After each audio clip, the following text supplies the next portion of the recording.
Bonjour à tous, aujourd'hui je vais remplacer mon filtre Eheim par un OAS Biomaster Thermo 350. Et je vais commencer par vous présenter les caractéristiques techniques de ce nouveau filtre. Alors comme son nom l'indique, le Biomaster Thermo est un thermofiltre, il intègre donc un chauffage de 200 watts pour le modèle 350. Ce modèle conviendra à des aquariums jusqu'à 350 litres, que ce soit en eau douce comme en eau de mer. Le débit maximal de la pompe est de 1100 litres/heure. Ce filtre est vendu complet avec tous les accessoires ainsi que des masses de filtration. D'ailleurs, on nous précise, le diamètre des tuyaux, ce sont des 16-22 mm et il y en a 4 mètres de fourni. Ensuite, un point important, le volume de filtration. Le préfiltre fait 500 ml et vous pouvez mettre jusqu'à 5,6 litres de masse de filtration dans les paniers. Évidemment, ce n'est pas un petit filtre externe, il fait quand même 42 cm de hauteur et il consomme 18 Wh. Alors si je change de filtre externe pour mon aquarium de 240 litres, c'est pour avoir un débit plus important et également pour avoir plus de masse de filtration dans mon filtre.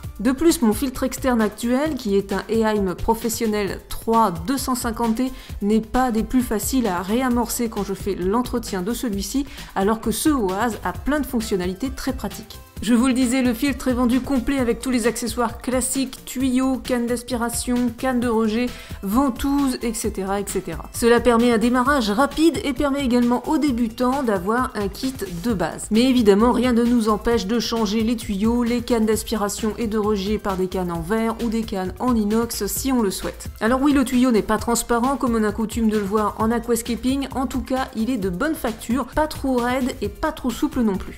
Maintenant que j'ai fini le déballage de ce filtre, je vais pouvoir commencer son installation et sa préparation. Première chose à faire, mettre les 4 petits pieds en caoutchouc sous le filtre pour sa stabilité et pour l'empêcher de vibrer. Premier élément pratique sur ce filtre OAS Biomaster, la poignée rabattable qui est vraiment très pratique quand vous avez besoin de faire l'entretien de votre filtre, parce qu'un filtre comme ça, une fois rempli, c'est très lourd à porter, la poignée est un plus. À l'arrière, on retrouve le chauffage de 200 watts qui est un simple thermoplongeur qui rentre dans le filtre.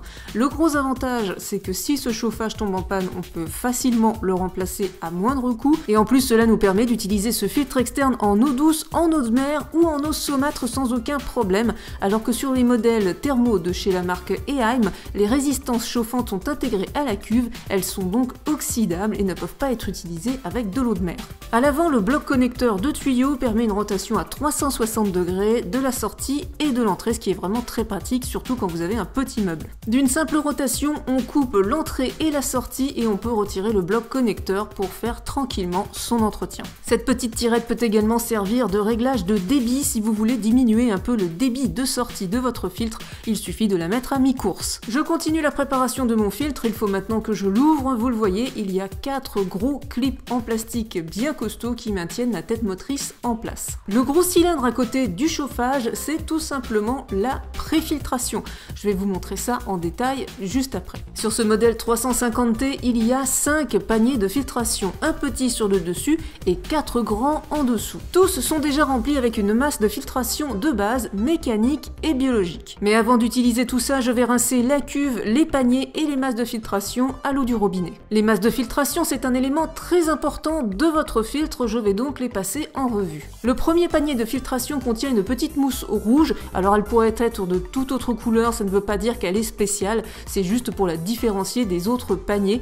C'est dans ce panier qu'on va placer par exemple le charbon actif en remplaçant la mousse rouge par du charbon actif si vous voulez en utiliser. Vous l'avez vu, il y a majoritairement des mousses bleues à 45 ppi, c'est-à-dire qu'elles sont assez fines, elles servent de filtration mécanique mais aussi un petit peu de filtration biologique. Le dernier panier contient une masse de filtration biologique, ce sont des OAS Helix.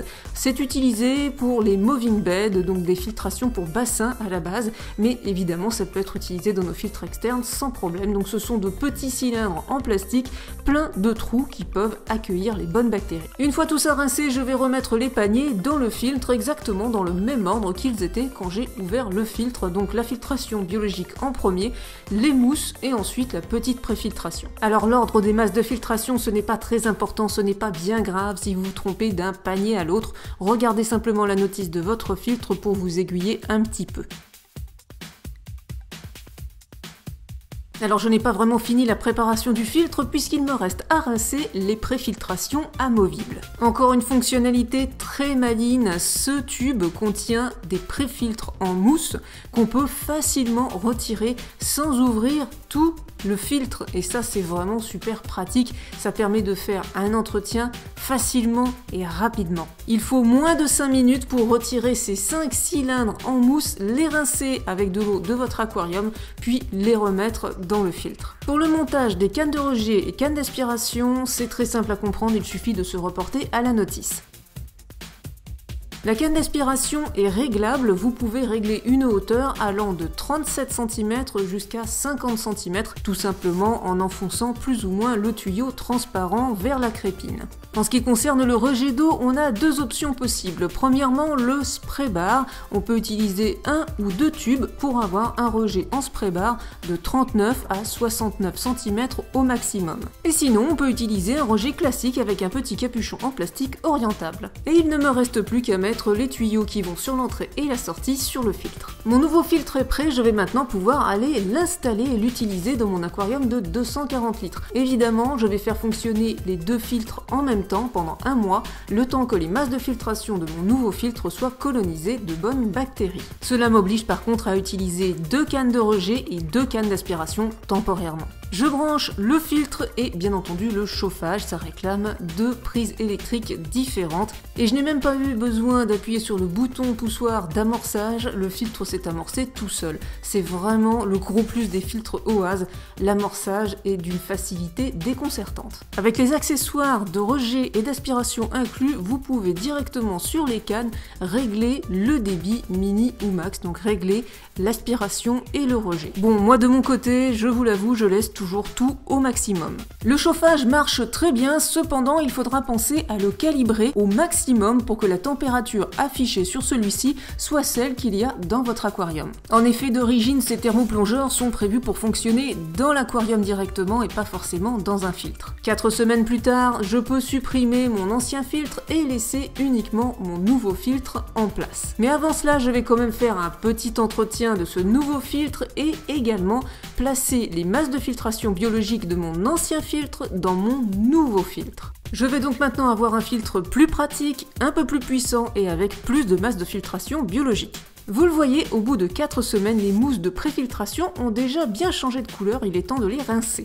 Comme je ne vais pas réutiliser mon filtre Eheim tout de suite, je n'ai pas d'aquarium dans lequel l'utiliser, je vais récupérer les masses de filtration biologique qui sont déjà ensemencées de bonnes bactéries et les mettre dans les paniers de mon filtre OAS. Je vais tout simplement enlever la mousse bleue et mettre à la place des filtrations biologiques bien plus efficaces, plus poreuses, qui pourront accueillir plus de bactéries. Ces petites billes, c'est du Eheim Substrat Pro que j'utilise depuis plus de 20 ans, donc c'est un substrat qui est vraiment longue durée.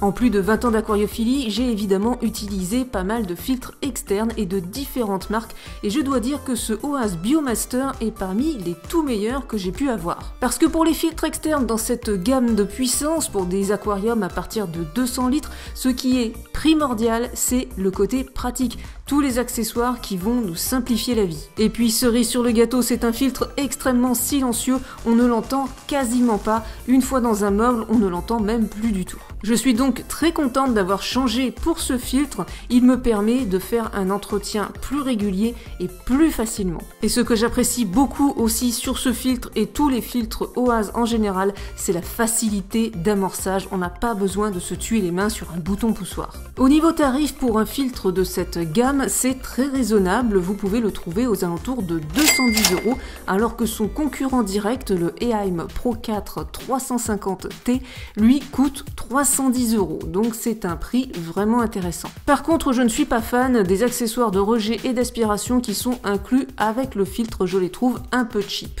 Idem pour les masses de filtration incluses, j'aurais aimé avoir un peu plus de masse de filtration biologique à la place des mousses. Cela dit, c'est une constante qu'on retrouve chez tous les fabricants, ils proposent des accessoires de rejet et d'aspiration moyens et des masses de filtration de base pour minimiser le coût d'achat. Voilà, je crois vous avoir tout montré de ce changement de filtre externe sur mon aquarium de 240 litres. Si vous voulez plus de détails techniques sur les filtres OAS Biomaster, je vous mets dans la description le lien du fabricant OAS. Il ne me reste plus qu'à vous dire à très bientôt pour de nouvelles vidéos autour de l'aquariophilie. Bye bye!